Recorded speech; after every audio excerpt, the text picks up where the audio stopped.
Hi there! It's another day. It's another Arcivels day.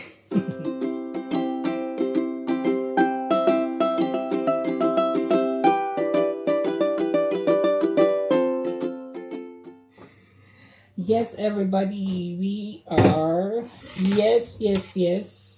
It's another day off again. Kasalukuyan magluluto kasi ako ng munggo. Nagpapalambot na ako ng munggo. Ready na ang aking mga ingredients. Meron lang akong wala akong garlic. Kaya this time gagamit ako ng garlic powder. Lagyan ko siya ng maraming tamatis para masarap. Maglalagay lang ako dyan ng spring onions. Hindi to lahat kasi meron akong gagawin dito sa half of it. Today is maulan sa labas. So I think ano pa tong munggo, matatagalan pa to. Pero I don't know kung makakain ko ba to today. Lulutuin ko na lang kasi nga gagawa din kasi ako ng papaya Thai salad. That's why. Parang hindi ko siya makakain today yung munggo. Tapos yung tira kong chicken na kahapon, ipa-partner ko sa papaya salad. Kaya magluluto ako ng maaga ng munggo. It's already for 11:45 AM na dito. Special yung ating munggo for today kasi lalagyan ko siya ng kangkong at saka okra. Kaya lilinisan ko yung okra. Gagamitin ko to lahat kasi gagamitin ko din to for sa papaya Thai salad. Gasan lang natin to ng todo. Kunin ko lang tong yan. Para malinis talaga. Itong stem, ilalagay ko sa munggo. Kuha lang ako dito ng mga for my papaya Thai salad. Kasi masarap dito pag di ba? Hindi lang marami guys kasi alam niyo na ayan, sa munggo na yan. At saka ito yung sa aking papaya Thai salad. Ang okra ko kasi, actually meron pa ako dun sa freezer. Kaso, nalimutan ko kasi siyang i-defroze kagabi. I mean yung kahapon na binili ko na okra, yun na lang gagamitin ko. Luto na ang ating munggo. Makapag-start na ako. Yung meat natin na kailangan na siyang lutuin agad. Mamaya ko na lang i-prepare yung aking papaya Thai salad. Unahin ko lang talaga itong lutuin. Maglalagay lang ako ng oil. So, mainit na yan. Ilagay lang natin yung onions. Dahil wala nga tayong garlic. And then, ginger. Papainit lang ako ng tubig.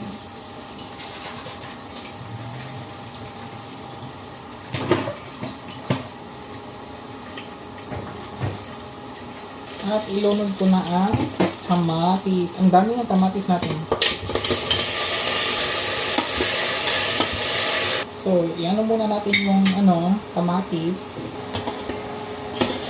Dudurugin ko yung kamatis para maluto talaga before ko ilunod yung ating meat. So, konti pang pakulo. Naglagay din nga pala ako ng guys, chicken breast kasi baka kakain si partner. Kumakain siya ng munggo actually, pero hindi every time na nagluluto ako. Kaya lalagyan ko siya ng chicken breast para kakain siya. So, ayan. Pwede ko nang ilagay yung meat natin. Ano nga pala to? Chicken wings. At maglalagay lang ako ng asin, ground pepper, at saka yung ating garlic powder. Medyo dadamihan ko. Ayan. Ang dami. Ang sarap ng ating munggo. Papakuluan ko lang to, lulutuin lang natin yung meat, tapos lulunod na natin yung munggo. And then, magre-ready na ako for salad. So, ito yung ating pang munggo. Lagyan ko kasi ng and lagyan natin ng okra yung ating munggo. So, yan. Lagyan natin yan later. So, again, nakapag-vlog na ako nito kung paano ko to gawin yung papaya Thai salad. Sa mga gustong tumingin, ililink ko again yung link sa description box. Check nyo na lang sa other vlogs ko. Doon makikita nyo kung paano ko ginawa yung papaya Thai salad. Ito yung sa guys, sa pampasalad. Careful lang talaga nito kasi ang dami niyang tinik. Can you see that? Diba? Ang dami niyang tinik. Pero nakakain to kasi hanggang dito lang naman. Hanggang yung malambot siya pag kinuha mo. Careful na talaga siyang hahawakan. Siyempre, hugasan natin kasi hilaw tong kakainin eh. Ito kasi klase na vegetables nila is may amoy talaga siya guys pag after mong kumain ito, may amoy talaga siya. Daming tinik.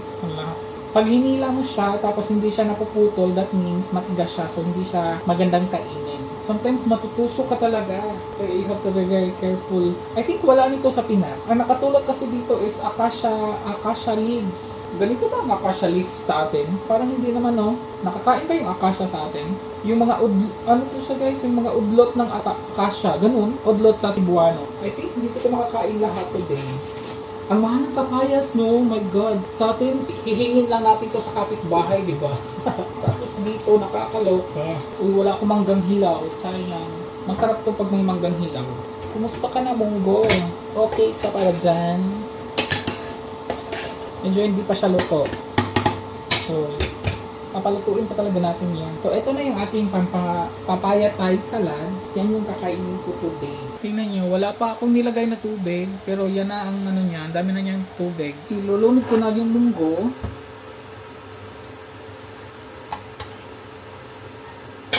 Ang dami.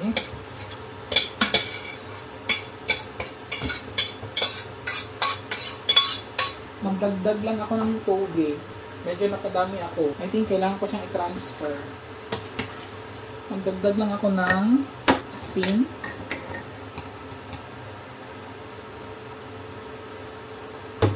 And ground pepper.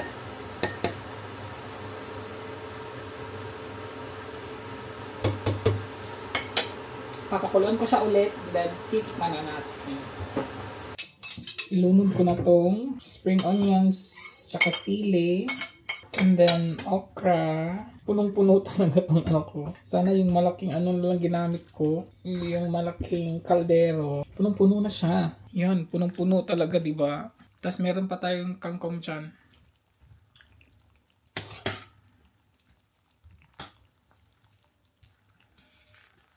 Lulutuin na natin yung okra. Tapos, ilulunod na natin yung kangkong, leaves, tapos, luto na ang ating munggo. Okay na ang ating, hinaan ko lang konti guys. Luto na ang okra, ilunod ko na yung kangkong. Kailangan siyang guys, hindi ko siya one group, kasi dumidikit kasi sila pag di ba? Uy, sana makakain ko to tonight. Tamang-tama lang yung ating kaldero. Tamang-tama lang talaga siya, guys. O, diba?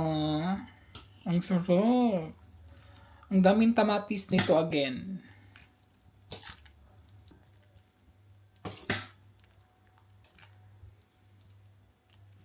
Actually, guys, ang aking sauce, ginawa na ako ni Kitcha. Nagpagawa ako sa kanya. Pero itong sauce na to is wala itong yung bagoong. Ako pa ang maglalagay ng bagoong kasi sabi niya, pag gumawa daw siya nito tas may bagoong, babaho daw kasi yung bagoong kasi iniinit niya to eh. So ito lang yung I don't know kung ano tong klase, basta yung fish sauce tapos yung yung tawag doon. So anyways, ako pa ang maglalagay ng bagoong. So ito yung gagamitin natin na fermented fish sauce ng Thailand. So ito, tapos ako pa maglalagay ng lemon kasi pag ako lemon, maasim-asim. At kailangan ko pala ng tomato. Kasi masarap talaga ito pag may tomato eh. Kahit anong slice pwede naman. Buti na lang hindi kinain ni partner. Kumain na si partner guys, lang siya, bread. Buti na lang hindi niya kinain kasi wala talaga akong magagamit na na tomato. Kasi masarap talaga kasi ito pag may tomato. Itong sitaw guys, kailangan kasi talaga siyang half na naka talaga. Kasi pag talaga guys, pag ba tawag doon? Pag itong salad talaga, dapat kasi talaga meron siyang mortar and pestle, ganun. So kailangan ko siyang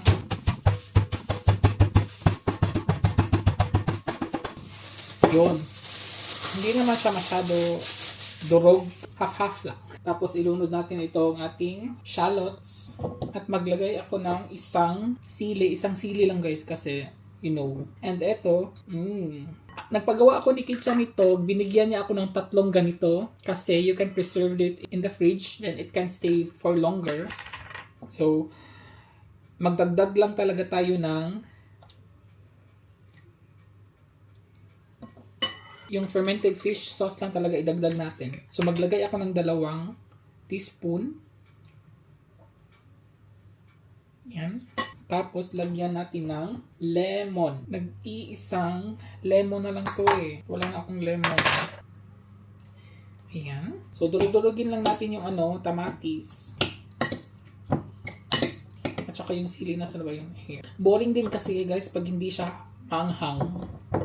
Yung iba nga 20 pieces talaga ilalagay nila na sili dito. Sa akin isa lang talaga. Ayan. At ilagay ko na yung ating papaya. Maglagay din ako ng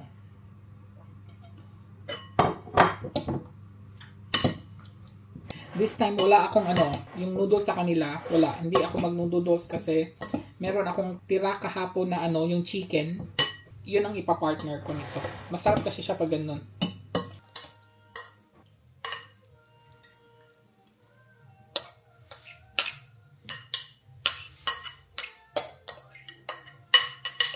And ayan, guys, this is my lunch. Late lunch. It's already 1:30 na dito. At meron tayo ditong, anong kulay na ba nito ng chicken? Yan, meron tayong fried chicken. Ayan. And with my papaya Thai salad. Medyo maanghang siya kahit isa lang yung ginamit ko na sili.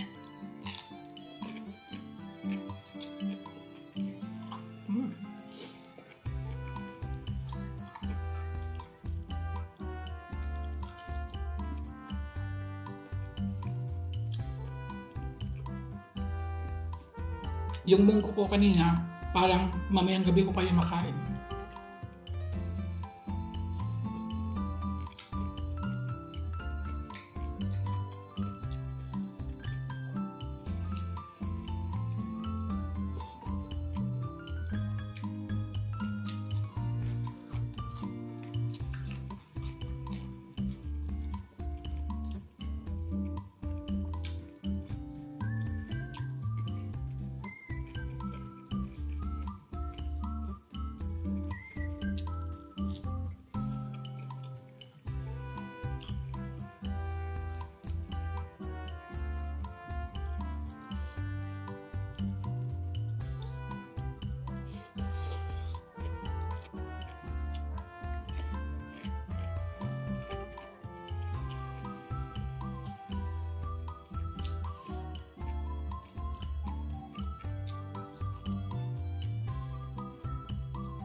Naubos ko talaga siya.